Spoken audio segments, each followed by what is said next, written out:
Hello everyone, welcome back to another weekend episode of Cooking with Mary Sue. Before we begin, I'd like to remind everybody to please hit that like and subscribe and share. I just like to tell you now because by the end of the video I usually forget it, but you can hit it anytime you like to. Earlier the better, I hope. And down below there'll be links to the other channels I have, which is, Brother Claude Reflects. That's my husband's channel. And my resale channel is Susie Q Knickknacks and Garden in the Delta. And today we're going to be working on another comfort food. Oh, let me remind you though about my book here. Remind everybody about my book I wrote a few months ago and had published by Christian Faith Publishing House. Awesome Adventure of Miss Kitty and Her Woodland Friends. And looky there, right there, see? This past summer my book was in a contest, a national contest, and it won an award from NABE. And it's the Pinnacle Book Achievement Award for the summer of 2021, and it won in the category of children's interest. I am so glad it won something. And you can find my book on Amazon, eBay, Barnes & Noble, and iTunes. They do have it in ebook form if you prefer that. Hey, like I said, today we're going to do a little comfort food. Good old down-home southern cooking. Of course, this might be, I think everybody likes this no matter where they live. If they live out in the north, east, west, south, it doesn't matter. Who doesn't like au gratin potatoes? One thing, almost everybody loves potatoes, and we all love cheese, and when you throw them together, oh man, you just have a great recipe right there when you throw them together with a little bacon. Bacon goes good in a lot of things. In fact, just if we could have food in heaven, I think this would be in my top 5 favorite foods. Au gratin potatoes, grits, and lemon pie. Now we're going to be moving around. We're going to start at the stove. I'll show you how I start my base, and then we'll move over to the countertop. And like I said, I've got a little shortcut in this recipe. As you know from past recipes, I love to make good old comfort foods, but I like to make them quick and easy and fast, and I'm always looking for a shortcut any way I can. So I spend less time in the kitchen and more time doing anything else. Okay. At the moment, I do have my oven preheated up to close to 400, about 375. I'm going to start off with a stick of oleo here. You can use oleo, butter, margarine, doesn't really matter. And there are many different ways to make au gratin potatoes. This isn't the only way.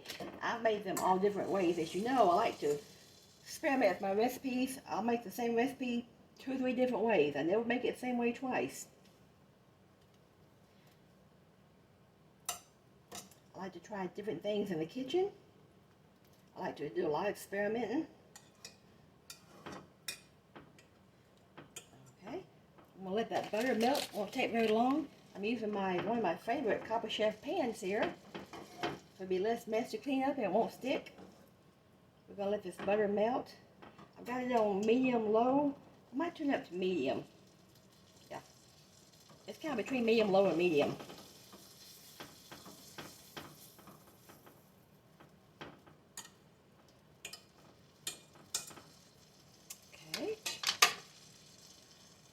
Going to sprinkle in just a little bit of, I don't need this burner.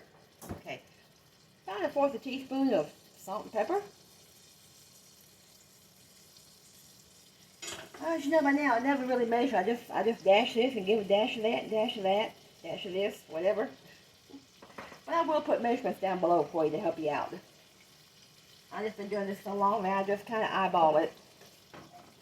And I know about how much I like, how I want it to taste. You might like a lot more pepper than I do, a lot less. Okay. Where are my onions? I have about 1/4 cup of diced onion. I was dicing my onion today, and my husband came in and said, "You're not crying from dicing." I said, "No." You know why? Because I gave you some tips on onions. I was using cutting up sweet vidalias. The sweeter the onion, the less you will cry, and they were cold. If you get your onion cold first, that means you'll cry less also. I've had these onions in my fridge for about a week. Just kind of putting off cutting them up. I never had time today. But they were nice and chilled. And they were sweet, so I had no tears. If you use white onions or yellow onions, those will definitely make you cry. You see that's melted nicely. Okay. I'm going to add a few more spices because I want this to be I'm not trying to get it hot. I don't want it hot. Just a little bit of a nice little taste to it. It's not going to be just potatoes and cheese. I'm going to add in just a little bit of parsley. As soon as I get it open. It wasn't open yet.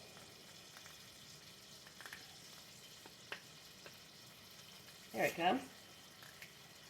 Okay. There. Now it's open. Didn't realize this was a new bottle, but it is. If I don't have any fresh parsley on hand, I'll just go by and use my the ones I have in the bottles here. That's about a teaspoon there. I'm going to turn this down medium-low. Okay.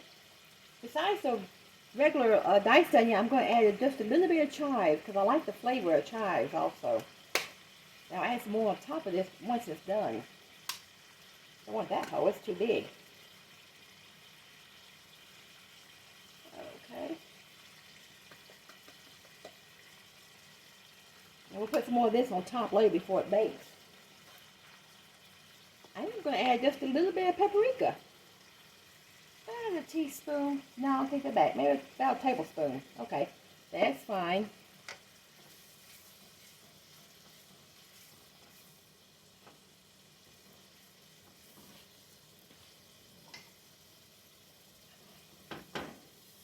That's bubbling up nice.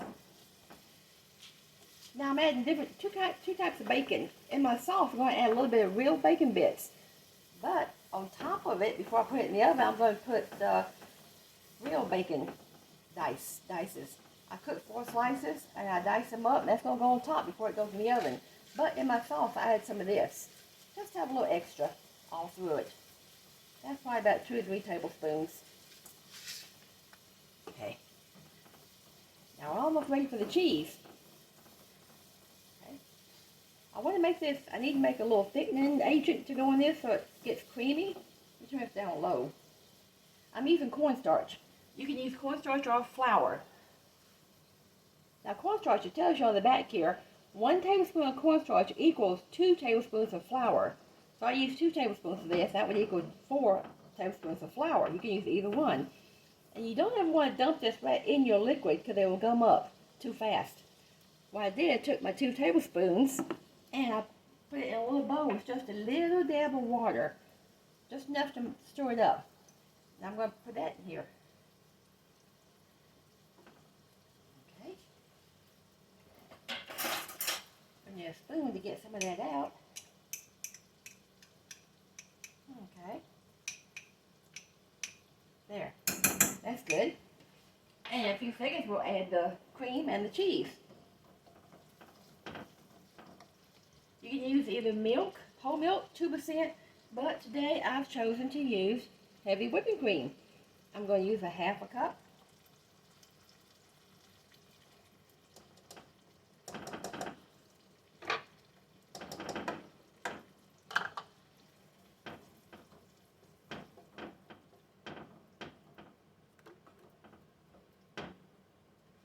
Throw this all around.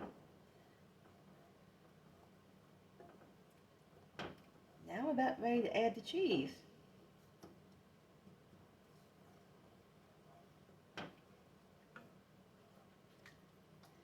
I've got 2 cups of diced up, this is sharp cheddar. I'm using this right now because I have a huge block in my fridge. I need to use something in some recipe, so I decided to make this. And I just took about half of that block and diced it up. This is a 2 cup here, so it's going to be 2 cups of this cheese in here. It's going to take a few minutes to melt. It won't take long. This will get nice and creamy.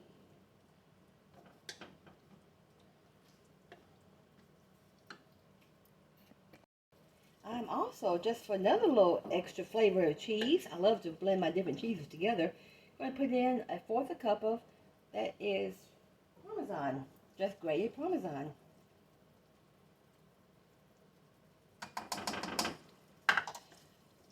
When you're making au gratin potatoes, you can actually use any flavor cheese you like. It doesn't really matter. I like Gruyere, smoked Gouda, feta, blue cheese, just whatever cheese you like.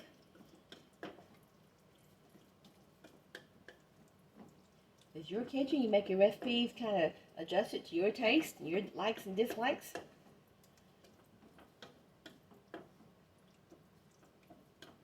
I like to say, my kitchen, my rules, your kitchen, your rules.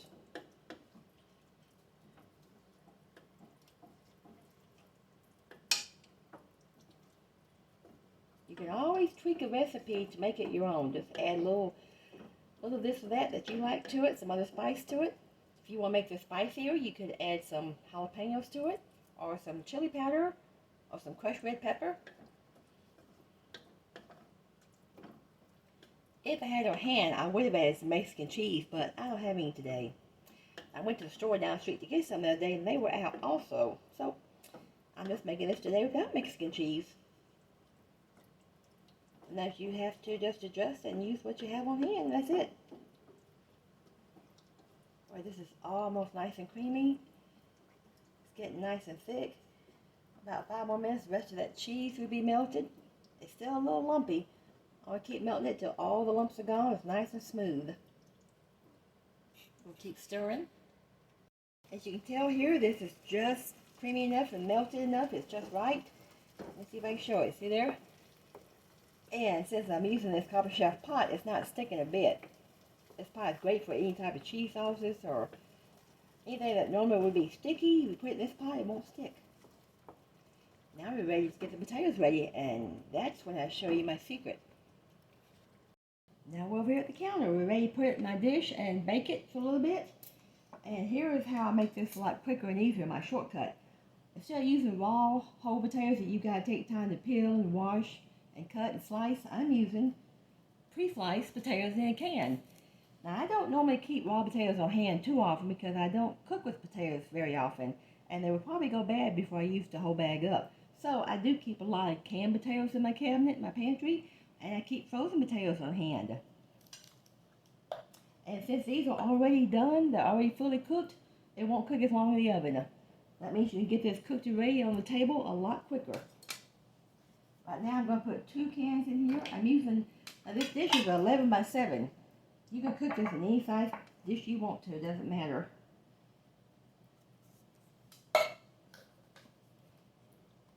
And if it looks like, I don't think I will, but if it looks like I may have too much sauce for potatoes, I can always just open another can, add another can in here. But 2 cans fills this dish just enough. I'm going to kind of spread them out. Okay. There. Already washed and peeled and already cooked. All I gotta do is stir this sauce up a little bit. And my sauce looks a little redder than usual because of the paprika. Normally it wouldn't be that red looking, but that's the paprika in there.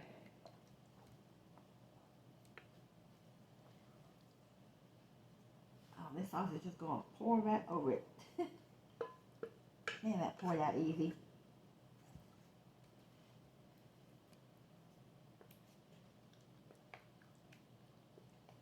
You want to stir it all together. You got to layer it through there. You don't want the sauce just to be on top. You want it kind of between the potatoes. I got to stir them around so that they're all covered.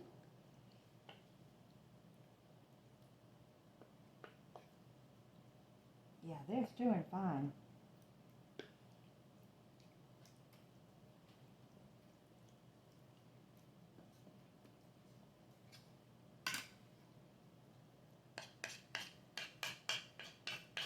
Okay, I'm going to use a little bit smaller spoon to fit in this. This fits in that pan better, in this baking dish.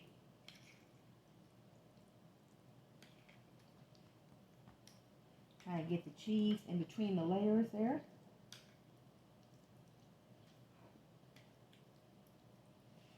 It's going to cook in the oven. Oh, I've got it on 375. I'll let it cook at least 15-20 minutes, and I'll pull it out and check it. If I were using the raw potatoes, I'd probably cook it about 30-40 minutes at least, or 45. I'm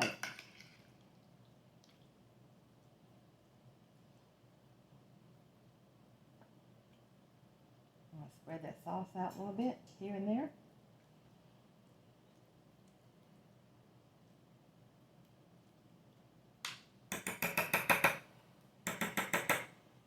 how this tastes.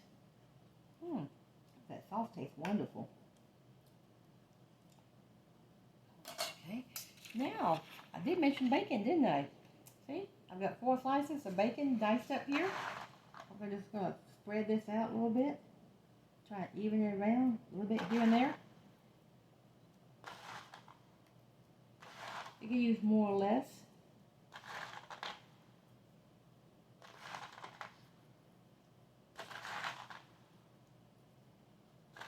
Just try to cover it all over here and there.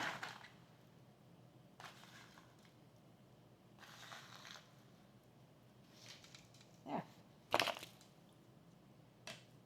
Now, doesn't that look great? Now we're going to cook that in the oven. And then when I take it out, we'll see how it looks. And then I might just put a little bit of Monterey Jack on top. We'll see. Hold on. And I want to remind everybody, this is just a little tip that I like to use for myself. You don't have to, but whenever I put a baking dish, something like this, in the oven to cook, I always put it on some type of a pan to cook. It might be a pizza pan or any type of pan. I think I'll use this today just to lay it on. That way, if it bubbles over, it won't make a mess in the oven for me to clean up. If it bubbles over on a pan, I can just throw the pan in the dishwasher or the sink and wash it. Much easier than trying to wash the oven out. See there? And this gives me bigger handles to hold this with. And we're going to go in now. And I'll clean up this mess while it's cooking. Well, here we have it. I just took it out of the oven. It's been in about 25 minutes. I'm going to put it back in for 5 more, but first I'm going to put some Monterey Jack on top. It's Colby and Monterey. I would prefer some Mexican cheese to give it a little bit of a kick, but I don't have any right now, so I'm just going to settle for Monterey Jack, which also has a little bit of a bite to it.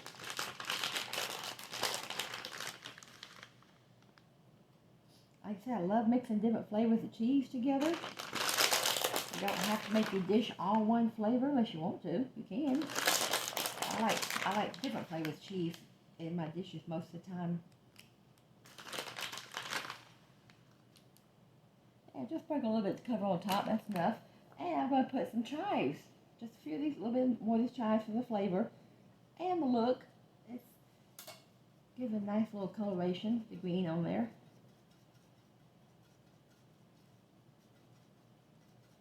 Like I said, I keep these chives on hand all the time, but I don't always have fresh chives in my fridge. So I keep a few cans of these on hand to use.